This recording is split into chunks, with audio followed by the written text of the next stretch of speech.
Bismillahirrahmanirrahim. It is the short summary of today Zoom online physics class lecture number 4. That is a standard form on page number 9. Standard form are scientific notation. So dear student, first of all I will define the standard form.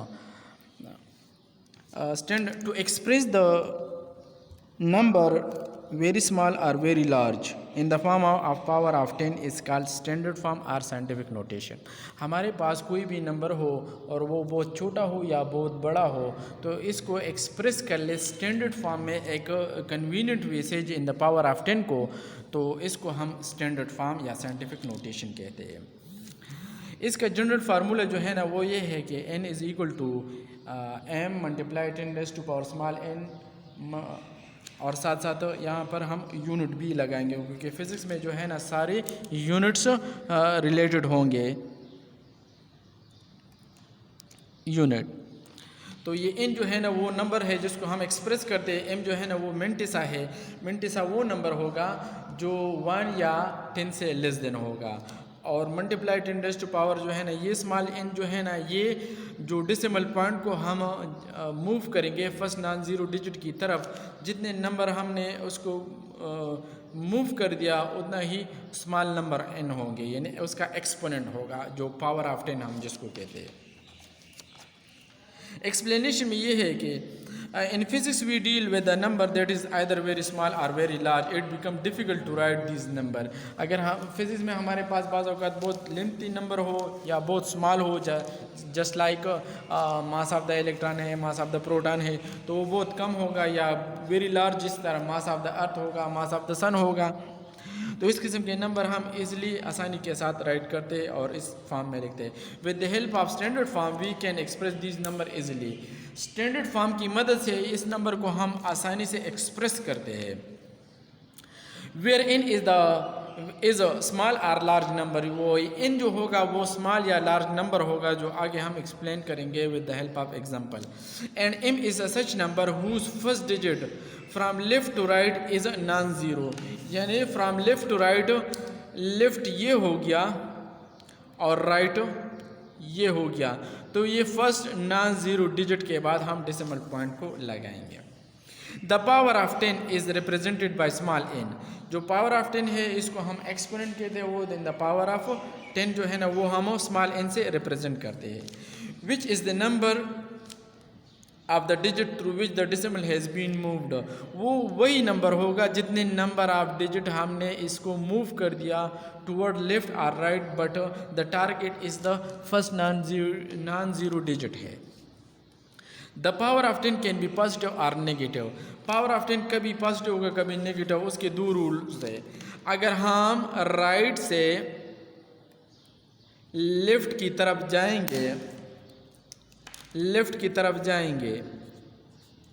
Right से left की तरफ, small n यानी power of 10 will be positive. अगर हम left से right की तरफ जाएंगे तो पावर विल बी नेगेटिव. ये दो कंडीशन. इसके लिए कुछ स्टेप्स है, कुछ रूल्स है.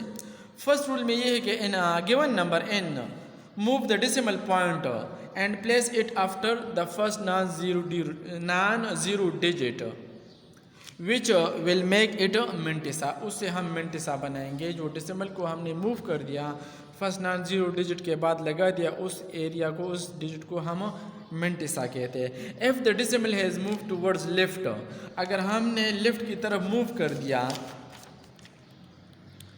From the initial position, then the power of 10 will be positive. जिस तरह मैंने लिखा ये पॉजिटिव होगा. Similarly if the decimal is move towards right from its initial position, then the power of 10 will be negative. अगर left से हम right की तरफ आएंगे the power will be negative. The number of the digits through which the decimal point has been move that will be the value of the exponent, यानी जिसको हम power of 10 कहते हैं. स्मॉल n से हम रिप्रेजेंट है. जितना points हम लेफ्ट या राइट की तरफ आए उतनी वो इसका एक्सपोनेंट होगा, यानी पावर ऑफ 10 होगा. एक एग्जांपल देके वो उसी एक्सप्लेनेशन के अंदर ये वाले वैल्यू.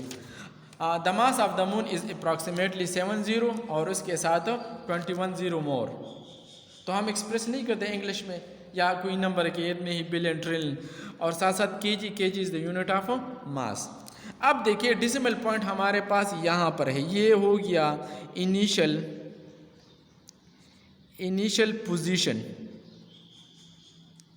ये इनिशियल पोजीशन हो गया। यहाँ से हम डेसिमल को मूव करेंगे toward the first non zero digit. Non zero digit कौन सा होगा, वो हो गया 7।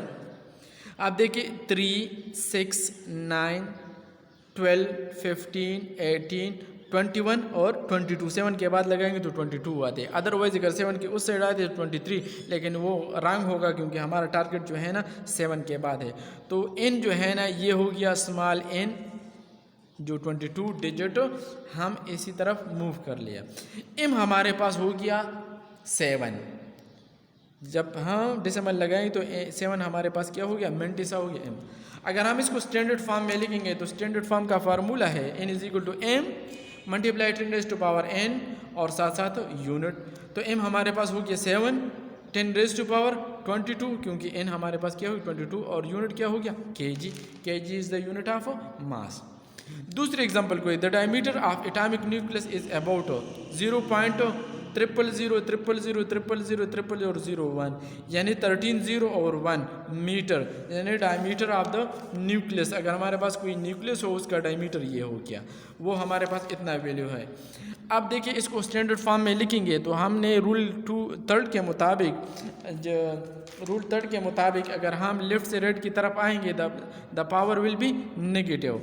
हम देखिए 3, 6, 9, 12, 13, 14, तो ये हमारा हो गया टारगेट, ये हो गया हमारे इनिशियल पोजीशन से हम टारगेट तरफ आएंगे तो हमारे पास n हो गया 14 और लेफ्ट से जब राइट की तरफ आएंगे the power will be negative.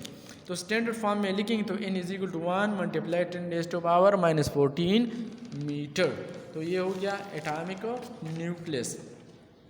Example में देखिए, एग्जाम्पल में ये है कि पेज नंबर 10 पे एग्जाम्पल 1.1 में ये है कि the average distance between earth and moon, the average distance between earth and moon is value लिखा है 3844 और साथ साथ 384400000 मीटर, यानी अर्थ और मून के दरमियान जो डिस्टेंस है वो इतना वैल्यू है, ये हमें गिवन है।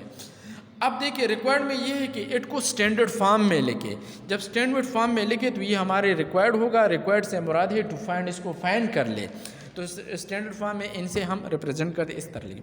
The general formula of standard form can be written as n is equal to m multiply 10 to power n और साथ यूनिट। इसके रूल के मुताबिक हम पढ़ेंगे। देखिए in order to get m in which the first digit before the decimal is non-zero, जो first digit है वो है 3, वो नॉन ज़ीरो होगा, उसके बाद हम डेसिमल पॉइंट को लेंगे। We have to move the decimal 8 digits towards left. देखिए हमारा इनिशियल पोजीशन ये है, यहाँ तक आएंगे, ये हमारा टारगेट 1 2 3 4 5 6 7 8। तो हम राइट से लेफ्ट की तरफ आए और कितने डिजिट आए 8। जब 8 आए और राइट से लेफ्ट की तरफ आए, therefore the power of 10 in small n will be positive. Mathematically it can be written as, अगर हमारे पास वही वैल्यू है तो मेंटिसा क्या होगा 3.844, हमारे पास मेंटिसा बन गया। कितने डेसिमल पॉइंट आ गए, वो 8 आएंगे। राइट से लेफ्ट की तरफ आएंगे the power will be positive. So in general formula n is equal to m multiply 10 to power n और यूनिट, तो 3.844 multiplied 10 to power 8 meter. So the required answer, yani the required standard form is 3.844 multiplied 10 to power 8 meter. Assignment 1.1 on page number 11, वहाँ पर देखिए mass of the earth is approximately 598000000000000000, यानी it means 21 0 मोर। अब देखिए initial point ये है, target की तरफ आएंगे, राइट से लेफ्ट की तरफ आएंगे, the power of n will be positive. इसको स्टैंडर्ड फॉर्म में लिखना है। इससे मेंटिसा बनाने के लिए हम डेसिमल को यहाँ मूव करेंगे। In order to get mantissa m, general formula तो ये हो गया, in order to get mantissa m in which the first digit before the decimal in non zero, वो डेसिमल नॉन ज़ीरो कौन सा होगा, वो 5 हो। 5 के बाद हम डेसिमल पॉइंट लगाएंगे।